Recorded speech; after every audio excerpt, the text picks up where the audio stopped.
Okusinziira ku mwogezi wa poliisi Fred Enanga, ekikolwa ky'okubala obululu mu nkola eno nga tekiri wansi w'akakiiko k'okulonda kimenya mateeka era kiyinza okuvaamu obusambattuko. Enanga agamba nti tewali muntu yenna akkirizibwa kubala na kugatta bululu wonna mu ggwanga mu biseera by'okulonda okuggyako akakiiko k'okulonda. Balina okulaba nti bakwatagana wamu n'ekibiina ki Electoral Commission okulaba nti omulimu gwabwe guno gwe baagala okukola newankubadde nti mulungi naye nga gusobola okuleeta obuzibu nga bwe twalaba ebyali e Kenya, ebyali e Misiri, okuba nti ebibiina ebyenjawulo byavangayo ne biryoka birangirira nti okulonda tukuwangudde ate nga tekyali mu butongole. Ono ayongerako nti bagenda kukola kyonna ekisoboka okutangira ebintu byonna ebiyinza okuvaako obusambattuko omuli n'effujjo lyonna.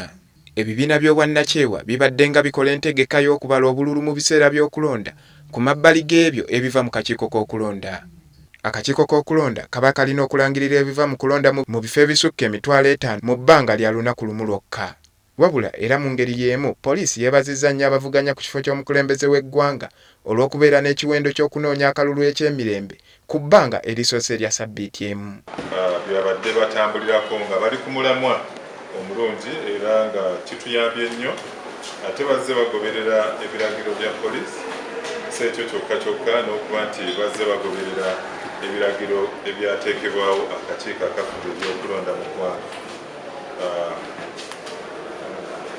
Nga ebikolwa eby'effujjo, ebikolwa eby'obukambwe, ebikumamu mu bantu omuliro n'olulimi olubi oba olukyayi bibadde terukozesebwa.